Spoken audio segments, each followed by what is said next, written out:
c'est des mots. Pour avoir une relation avec Dieu, mes bien-aimés, pour avoir la foi, il faut avoir une relation avec Dieu.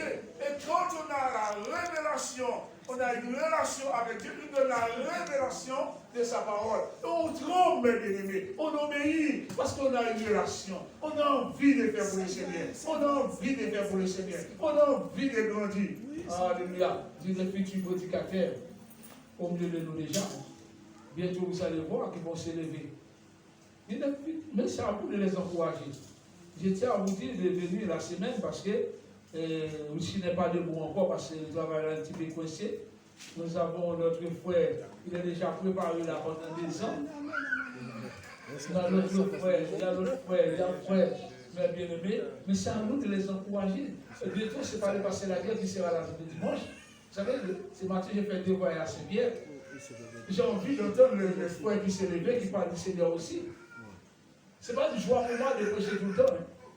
J'ai envie de voir les frères debout aussi pour voir ce qu'ils ont reçu. Si on vient à l'étude le mardi, on a noté, on a écrit, mais il faut donner ce qu'on a. Mais pour donner ce qu'on a, je vous appelle à avoir une relation avec Dieu avant même. Quand on a une relation avec Dieu, on n'a pas besoin de nous dire repassez ton vêtement pour venir à l'église. Quand on a une relation avec Dieu, on n'a pas besoin de nous dire priez. Mais nous-mêmes, on sent en nous-mêmes, si je ne prie pas, je ne suis pas bien. Ça, c'est ta relation avec Dieu. Si tu ne pries pas, tu n'es pas bien. Si tu ne lis pas la Bible, tu n'es pas. Mais quand tu lis la Bible, c'est avec Dieu, tu as contact. C'est ta relation avec Dieu qui te pousse à lire la parole de Dieu. J'encourage les futurs baptisés de lire la Bible parce que c'est un engagement de bonne conscience. Même s'il y a des hauts débats, même si la mer c'est des chaînes, n'ayez pas peur. Même si le prêtre est là, n'ayez pas peur. Même si vous avez entendu des paroles, j'ai le verset clé et je vais donner. Je voudrais donner un verset clé. Je ne sais pas si c'est l'après-midi, si c'est ce matin. Mais je laisse pour cet après-midi. D'accord? Dans Romains 6, verset 1er, premier verset je donne. Romains 6, premier. Romains 6, c'est pour le verset, mais j'ai pour le verset 2. Que dirons-nous donc? Demeurions-nous dans le péché afin que la grâce abonde. Dieu veut faire abonder sa grâce. Mais si nous vivons encore dans le péché, c'est parce qu'il nous manque une relation avec Dieu. On va prier, mais on va sentir que la grâce de Dieu n'est pas en dehors de nous. On va sentir nous-mêmes qu'on n'est pas bien. Et le deuxième verset nous dit, il passe, loin de là. La réponse est loin de là. Nous qui sommes morts au péché, comment vivons-nous encore dans le péché? Mort au péché, c'est par le baptême d'eau. D'accord? Le troisième verset, je n'ai pas suivi par assez longtemps. Ignorez-vous que vous tous qui avons été baptisés en Jésus-Christ, c'est en sa mort que nous avons été baptisés. Pas de la mort de l'autre. C'est à cause de sa mort maintenant. C'est l'obéissance à la parole de Dieu. Et il continue à dire, nous avons donc été ensevelis, enterrés dans l'eau avec Dieu par le baptême en sa mort, afin comme Christ est ressuscité de mort par sa gloire du Père, de même nous aussi, nous marchons en nouveauté de vie. La vie chrétienne, c'est une nouvelle vie, c'est une vie nouvelle, mes bien-aimés. Amen. Gloire à Dieu.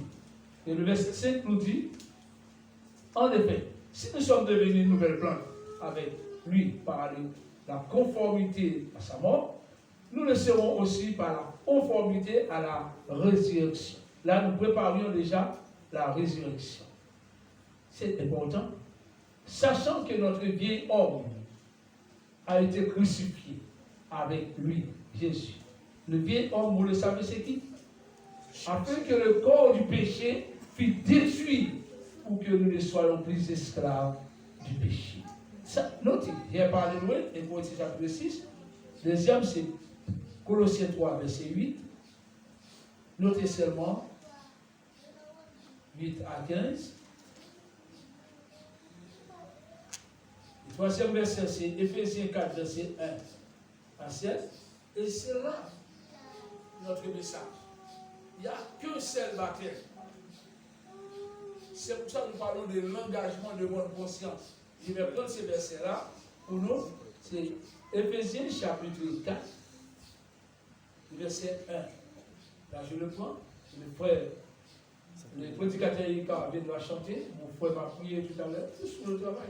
Le frère Bernard n'est pas là parce que ça va être au moment de dernier moment. Pense à lui dans la prière. Et sa mère était à l'hôpital. Et elle est sortie. Une exhortation, quoi, Paul. Je vous exhorte donc, moi, le prisonnier dans le Seigneur. Vous savez, Paul, le prisonnier dans le Seigneur. Il nous encourageait à marcher d'une manière digne de la vocation, l'appel que vous avez été adressé. C'est-à-dire, le mot vocation, c'est l'appel. Ce n'est pas un homme qui nous a appelés, ce n'est pas parce que c'est la guerre, mais c'est Jésus lui-même. Mettez-vous au travail, mes amis. L'apôtre Paul, lorsqu'il a été touché, il s'est posé la question, que veux-tu que je fasse? C'est la question chaque membre du corps de Christ doit être posé. Seigneur, que veux-tu que je fasse? Mais oubliez l'homme devant nous, mais vois Dieu devant nous.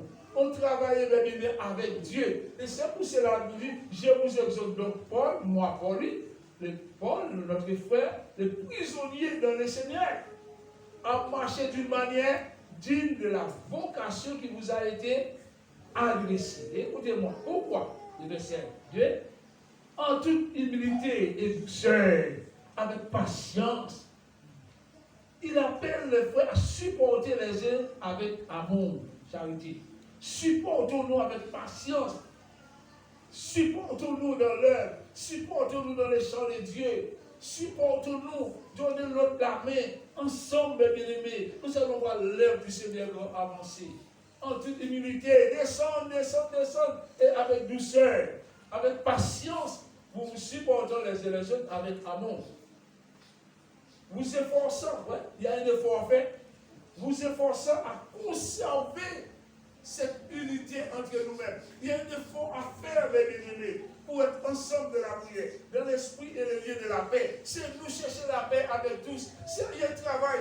Ce n'est pas le Saint-Esprit qui descend là pour faire pour nous, mais le Saint-Esprit est déjà en nous. Il nous aide à le faire dans l'unité de la paix. Et il a dit, pourquoi? Il n'y a pas de division dans le Seigneur. Ensemble, c'est avec moi. Il y a... C'est le dernier verset. Viens parler de ton corps. Il y a un seul corps. Quel corps? Il y a qu'un seul corps. Quel corps? Le corps de Christ. Le corps de Christ. Écoutez bien. Il n'y a qu'un seul corps. Même s'il y a 10 000 églises, ça ne doit pas nous tromper. Vous allez trouver assemblée sur l'assemblée. Mais Jésus n'est pas dans toutes les assemblées. Amen. Il est dans son nez. Il n'y a qu'un seul, une voix, une église. Une personne, c'est toi parce que tu es l'église. C'est toi-même qui es l'église. Il y a, c'est moi. Nous sommes dans une salle, mais l'église c'est toi. C'est toi qui es l'unité. La Bible nous dit qu'il n'y a qu'un seul corps. Il y a Jésus seulement. Jésus n'est pas divisé. Et un seul, il n'y a qu'un seul Saint-Esprit, l'Esprit de Dieu. Il n'y a pas d'autre esprit. Même si l'autre parle mais il n'y a qu'un seul Esprit devant Dieu. Et c'est le seul esprit qui conduit l'homme dans toute la vérité. Mais il faut connaître l'esprit malin et l'esprit de Dieu. Il faut savoir que le diable aussi, il parle aussi. Il va prendre la place de l'esprit de Dieu pour nous tromper. C'est vrai. Il n'y a qu'un seul esprit, mes bien-aimés. C'est l'esprit de la vérité. Et il a dit qu'il est le consolateur. Le consolateur. Le consolateur, qu'est-ce qu'il fait? Le consolateur. Il console. Il console. Qui nous console? Nous, l'Esprit de Dieu qui n'est pas là, il est là pour nous consoler. Quand nous pleurons, quand dans les moments difficiles, quand on est en peine, quand on est malade, quand on nous rejette, quand on n'a pas besoin de nous, quand on dit toutes sortes de paroles contre nous, l'Esprit Saint, l'Esprit de Dieu, il est là pour nous consoler, non pas pour nous écraser, non pas pour nous rejeter, mais il est là pour nous faire du bien. Il nous console, mes bien-aimés. Il n'y a qu'un seul esprit. S'il y a deux, il y a un problème. S'il y a deux corps, il y a un problème. Comme aussi vous avez été appelés a une seule espérance, a une seule vocation. Il n'y a qu'un seul baptême. Il n'y a pas deux baptêmes. Il n'y a qu'un seul Seigneur, une seule foi. Regardez, c'est important ça. Il y a un seul Seigneur. Même s'il y a 10 000 églises, il y a un seul Seigneur, le Seigneur Jésus-Christ. Il y a une seule foi, c'est la foi en Christ. Amen. Si tu ne connais pas Jésus, tu ne peux pas avoir la foi. Non. Quelqu'un qui ne donne pas sa vie à Christ, il a la foi, il croit dans ce qu'il croit, mais la foi, je parle ce matin, c'est la foi en Jésus-Christ qui peut faire bouger les montagnes.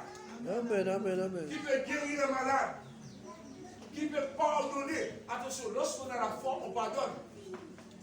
Amen. La foi nous aide à pardonner, à croire, à vivre dans l'unité. Il n'y a qu'une seule foi, la foi en Jésus. moi seulement. C'est celui qui croit qui sera sauvé. Ta foi t'a dit, prends le baptême. C'est parce que tu crois en Jésus-Christ. Il n'y a qu'une seule foi, un seul baptême. Si tu ne comprends pas la leçon, lis la Bible, demande de passer les versets clés. Il n'y a qu'un seul baptême. Ne me dis pas après, je vais obéir, je vais prendre le baptême, je n'avais pas compris. Non, il n'y a qu'un seul baptême, c'est le baptême d'obéissance. Le baptême de la foi. Amen. C'est celui qui croit. Et à la suite, l'étude, on continue à étudier la Bible, on grandit dans la foi. Amen. Eh bien, cet après-midi, c'est là. Je laisse la place avant de partir. Mon frère vient chanter pour la gloire de Dieu. Et avec nous, on va terminer.